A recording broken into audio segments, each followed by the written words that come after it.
Hey everybody, it's Adam here and we're going to do another IKEA build. This time it's the Hemnes Bookshelf, and I've already went and purchased one. I had to go back. There was a split in one of the side pieces, and I think that happens a lot because it's such a long and narrow box. I picked up the last one on the pallet, and I could just guess that maybe all the weight of the others on top caused it to split on these finger joints here. So brought it back, got a new side piece. If you ever have a problem with a piece of IKEA furniture, if one of the parts is bad, just bring that part and your receipt. You don't bring the whole thing back. I have all my pieces laid out. You might want to do the same just to make it easy for you. The two long ones are obviously the side pieces of the shelf. You have the front of the shelf right here, and they're going to be laid down facing each other.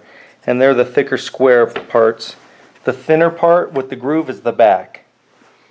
Also, you have the top and the bottom of the shelves. You can see this one has a notch cut out. This one's the larger rectangle.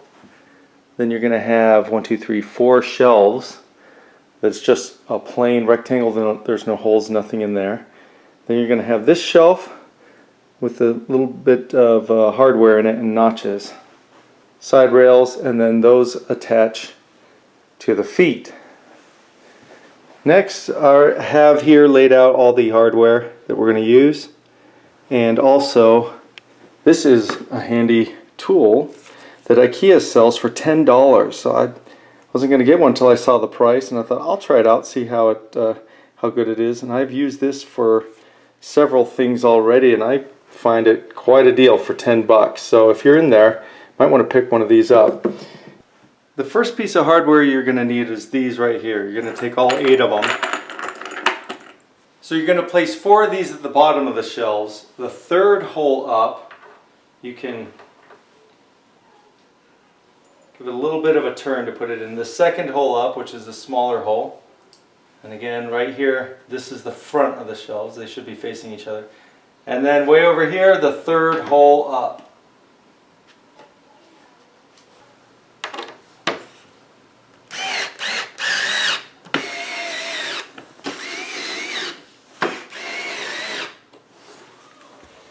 Here at the top of the shelf, again, it's the small holes. So that's this top hole here, the second hole down, second hole down, and top hole again.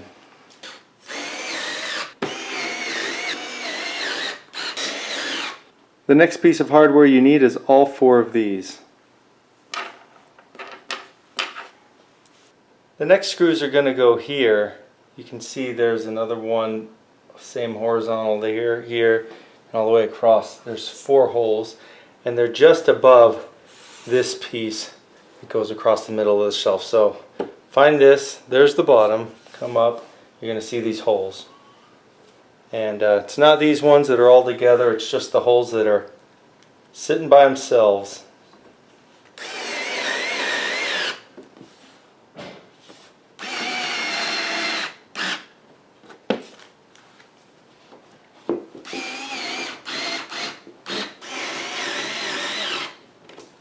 Next, you're going to need 4 of these and the feet, and both of these.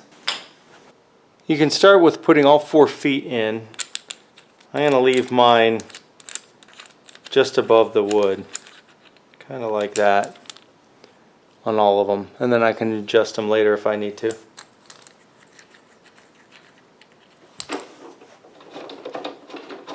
Okay, once the feet are in, you can take 2 screws, and they're going to go in through here into this hole. And I need to replace the bit on this driver here to match that. I can start just getting it ready so it sticks out a little bit from the wood.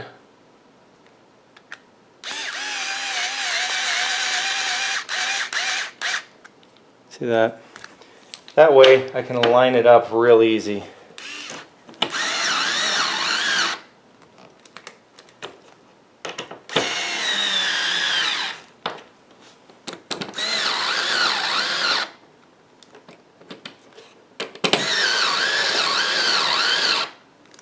Some of these have a pretty high torque on the driver, and this works as good as I can hope, but I still need to use the hand wrench to finish it. There's not a lot of power for the big screws on that driver, but I wouldn't expect it. There we go. You want them flat. Next, we're going to put on some beams that go on the back of the shelf. They give you 4 of them, and you're looking for the ones with this groove cut out, not the ones that are perfectly square. So take both of these. One's going to go here at the top, one across at the bottom. And you'll also need one per each end. There's something I'd like to point out here in the IKEA directions if you are following along. On page 5 they tell you to use the short rails, not the long rails, for installing on the back of the shelf. Now I don't know if it was a mistake in the instructions or if the piece I got was not made properly, but the back rail that you install at the top, here's the top of the shelf, there's the bottom of the shelf. On the top rail, on the top of the top rail, so the part that's, on this side, you should have a screw hole right in the middle. And on the front rail that we're going to put there, that is one of these, you should have 2 screw holes right here and here. So 1 on the back and 2 there. And that way you can attach the top of the shelf. And that is here on page 13. You'll see that the top shelf will have, there's the hole in the middle, and that goes in the middle on the back. You can see those 2 holes are going to go into that rail. So make sure that these 2 pieces of wood on the top have a corresponding hole here on the top and there on the bottom for these parts to go in. If you don't, you're going to have to unscrew these 2 rails and swap them so that they're correct if you happen to put this one on the bottom. Now I don't know, again, if that was just the problem in my kit or if they're all like that. So double check yours just to be sure. So you're going to take the dowel and shove it in this hole next to the post. Also the other dowel and that hole next to the post. The one with the groove in it, this beam with the groove in it, goes in here like that, and you can see the groove here matches with the groove there. And all the way on this side, the same thing. So you have the dowel in there like that, and I'm going to put this dowel in right here. Now we can take these beams. See this hole? It's going to be pointed towards the bottom here. And then just slip it in like that.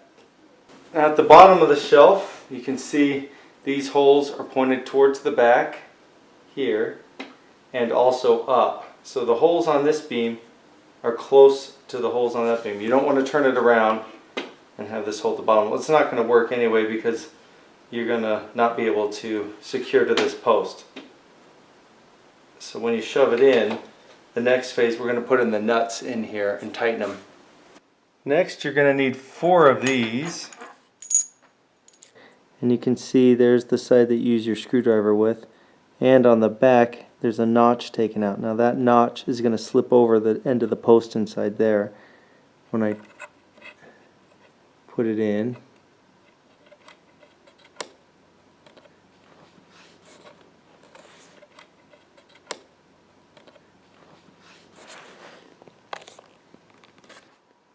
You can see me do it again on this one. I slip it over the post and there's an arrow pointing down. It's a little hard to see. I'm going to use a screwdriver rather than the electric one because it's a bit easier. And I'm going to turn it all the way 180 degrees so now that arrow is pointing up. Now I'll do the bottom. And again, this groove here has got to be next to there. You don't want this groove on this side.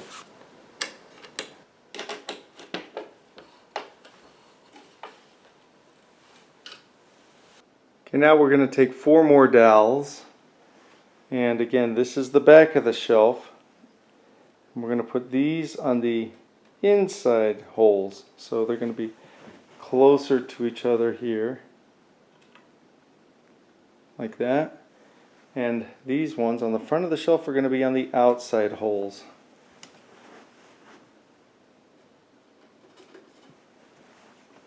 Just like that. And next we're going to flip this up and put it on.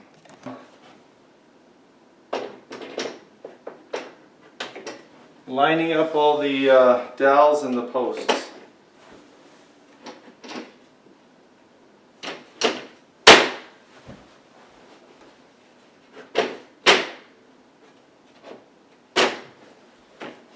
And you can grab the last 4 of these nuts and secure it.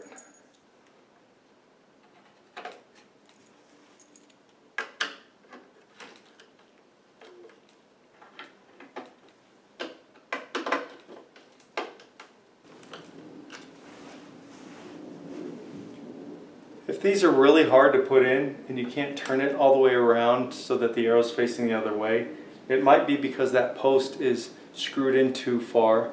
So you can undo it, or take this, lift this up, and turn the screw a little counterclockwise to give it a bit more room. Okay, now we're going to lay it on its face so that the back is facing up. There.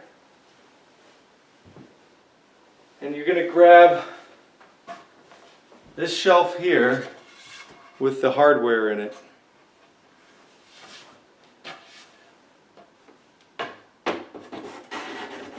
And it goes in like that.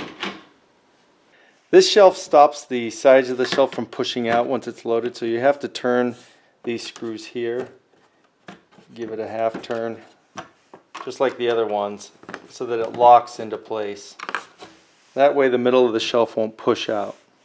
And you do it on both sides.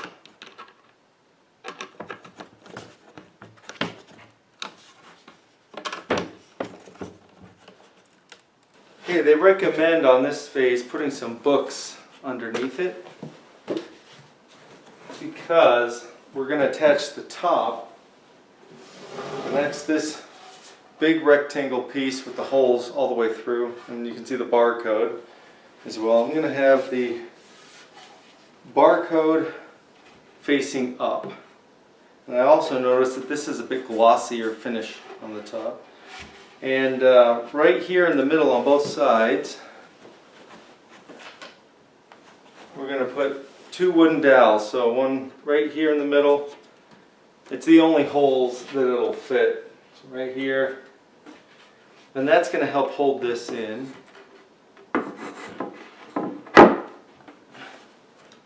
There we go. Whoops, made a mistake here.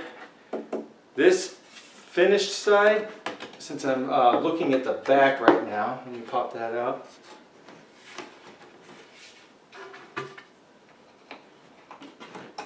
I need to turn it around so you have the unfinished side towards the back. There we go. Now you're going to need all 7 of these that are left. You're going to put them all in all of these holes. Every one that you see along the top.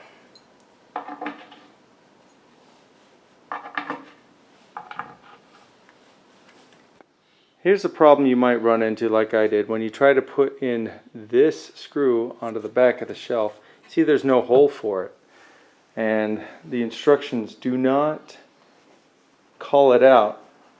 So I don't know if it was either a mistake or they just forgot to mention it. So I'm going to have to take this beam and swap it from the top. So I'll do that now. That way you can screw in the top. So if you're trying to put yours in and these 7 bolts have nowhere to go, that might be your problem too.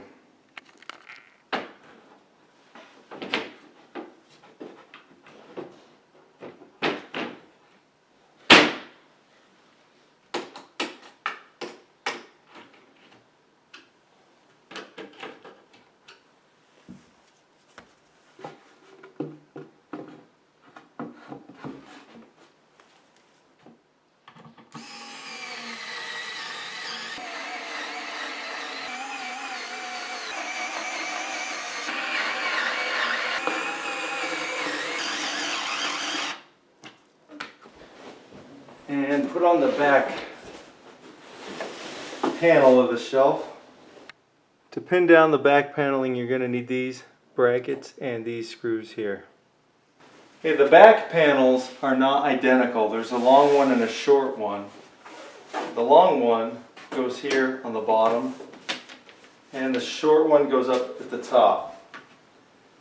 You open it up, and you put in the bottom groove here. It should slip in. This is easier with two people. But chances are you're doing this by yourself. There we go. Like that. You can use your foot or whatever to hold it up. Also, you'll notice that you're running this groove vertically from top to the bottom of the shelf. So you put it in the bottom slot, top slot. Now you're going to take these brackets. If I can reach my drill from here.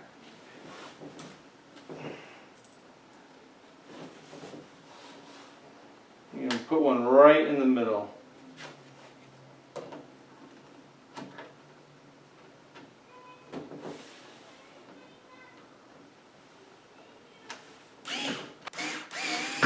And the next one goes in, not in between the two, but a little bit closer towards the top. You don't have to measure. A few inches down. This looks like maybe 4 inches down.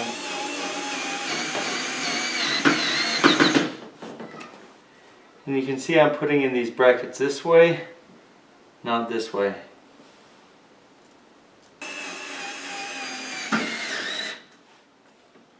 Now along the top and the bottom edge it's different.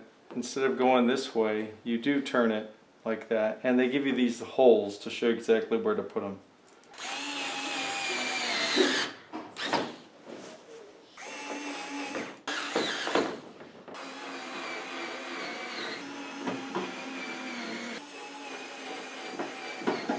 These pieces of hardware allow you to anchor this towards the wall, which is a really good idea because if this is loaded with books, this whole shelf, it's going to get really heavy and it's going to be kind of top heavy too. The center of gravity is fairly high, so if any kid tries to climb up it, it could fall back on them. So they give you this. What you do is you put one here and another one down there. They give you a screw and a washer like this. And screw it in, and this allows you to adjust, you know, how far this bracket could go to anchor into the wall. It's a really good idea to do that. You'll also want to anchor it into one of the beams in your wall, one of the studs, and so this will be placed wherever those studs are so that it's a nice and secure.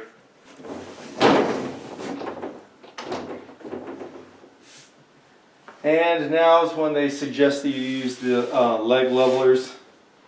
Make sure it's even wherever you want it. Now we're going to use 4 of these per shelf, and the long end slips into these holes down here. So just 4 of them. 1, 2, 3, 4, and you'll notice this is not cut symmetrically. Notch here, those go towards the front. If you're wondering what this is, it's for your finger to go in to lift it in and out, which seems kind of silly really because you can just reach under here, but whatever. They give you something to hold on to. And that's that. Next we put in the pegs wherever you want the other shelves to go in. You're going to want to anchor this into the wall because it really is very wobbly that way. It doesn't have much of a footprint, so it's going to tip forward if it's at all pushed that way. There we go. All right. Here's a quick look at how I mounted it to the wall. You can see this bracket here has the washer and the screw. Then there's another washer, and you need a screw long enough to make it through the sheetrock into the stud. A stud is the beam that runs vertical behind the wall. You can see here's some nail pop here, so I knew there was a stud here. And in most modern American homes, you have a 1.5 inch wide pine beam that runs 16 inches apart from the next one. So if you know where one of them is, 16 inches over should be the next one. So that's where I put this bracket as well. Secured them both, and it's really strong, so it's not going to go falling over on anybody. So make sure you mount it, and that way you don't have to worry.